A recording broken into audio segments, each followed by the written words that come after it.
Ah, that's better. Hello, I'm Co-Professor Lucilius Terrio-Leap. I go by Luke. I am the resident Quidditch instructor and History of Magic professor at Worthwich School of Wizardry. And as this is Spirit Week, we thought, the headmaster and the staff, and I thought it would be neat to dedicate a day to each of your houses. And on each of those days, I, as your magical historian for the school, will be telling you the history of your house. And over the course of those days, they will come together to form the history of Worthwich School of Witchcraft and Wizardry. So that's what we're doing. Welcome to my bathtub. This will become relevant soon. But yeah, I'm gonna just tell you a little story. So here we go. Once upon a time. No. I mean, if you'd like me to start the story with once upon a time, but. So once, there was a merman named Meryn Farriage. He was gifted with magical abilities, and he was especially talented at transfiguration, which is kind of uncommon for merfolk. And because of this, he was an outcast within his mermaid, merman, merfolk community. What he would do, though, is he would save terras, which is the merfolk term for humans, who would fall into the ocean, and he would bring them to an underwater cavern that was filled with like a massive air pocket so that they could breathe and survive after falling into the ocean. Once Meryn took a human named Qlantis, who was attempting to fly across the Pacific Ocean on a broomstick, which is fascinating to me as your Quidditch instructor, but nonetheless. Meryn took a human named Qlantis to this cave once.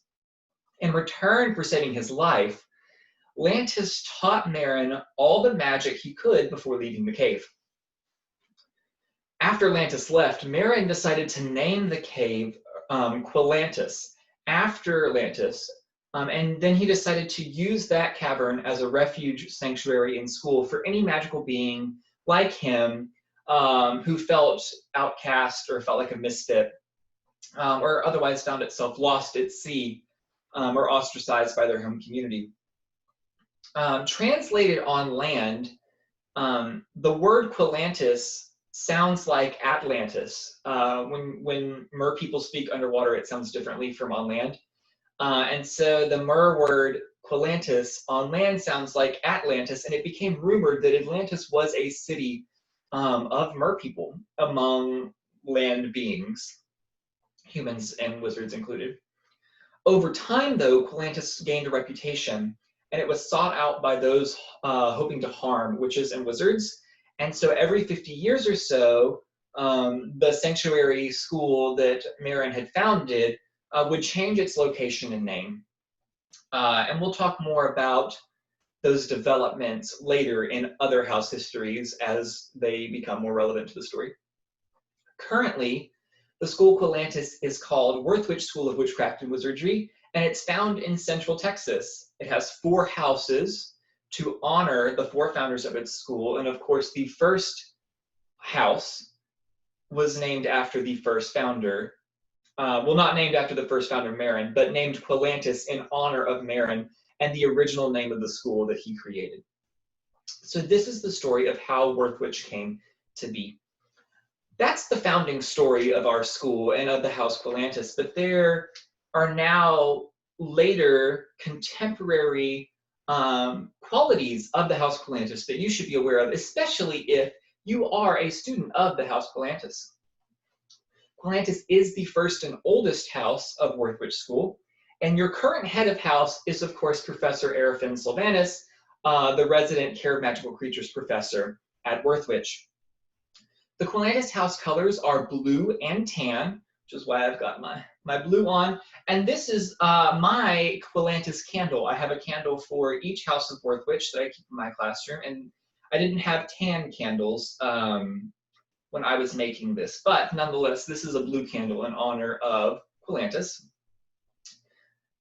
Each house has a corresponding element that aligns with that house. Qlantis's house element is surprisingly, or not so surprisingly, water, as its founder was a merman, which is why I'm sitting here in my bathtub. I felt I needed to tell this story in the most watery, the most relevant place in my home to the element water to share this story. So that's why I'm here.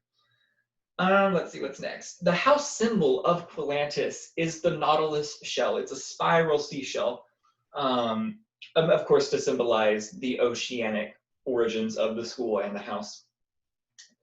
The house magical creature for Qlantis, which is not really a mascot, it's similar to, but not exactly the same as a mascot. But anyway, for Qlantis, this magical creature is, of course, the merman or the merwoman. So, unlike other, wizarding academies, such as like Hogwarts or Ilvermorny, where each of the houses have defining characteristics or traits found amongst its members, Worthwich does not subscribe to such a system, especially because Worthwich is a school that anyone can attend. It's a home for misfits. That being said, each house does have its own sense of community and dynamic that it develops amongst its members. So there are no, personality traits or qualifications for being sorted into a house, but nonetheless, once people are sorted together, they do form a community with its own unique identity. And this is the Qlantis identity from my professor perspective. Obviously, if you're a student, you might feel differently, but from what I have seen in my classes and in my work with students, this is how I see Qlantis students. So, the Qlantis students seem, in my opinion, to be the most studious, but also the kindest house. Which is not a dichotomy you typically see aligning, especially if you think about the Hogwarts houses, where Ravenclaw is the most studious house and Hufflepuff is the kindest house. And those two houses are often posed to be at odds with each other, but not here, not at Worthwich, and not in Qlantis. That's a very important balance to strike. Qlantis students really understand and appreciate the pursuit of knowledge, and they actively take place in it.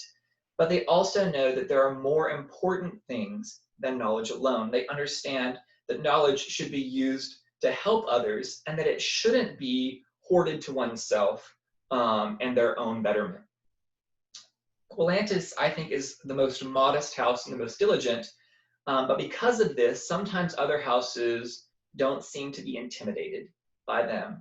But nonetheless, Qlantis has won the House Cup, I think, more than any other house at Worthwich.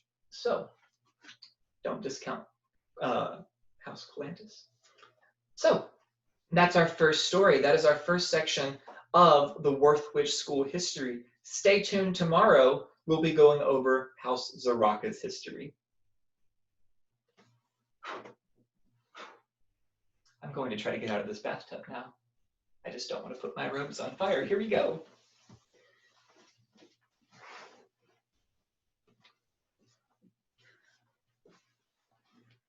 Ooh, that's my face. See you all tomorrow.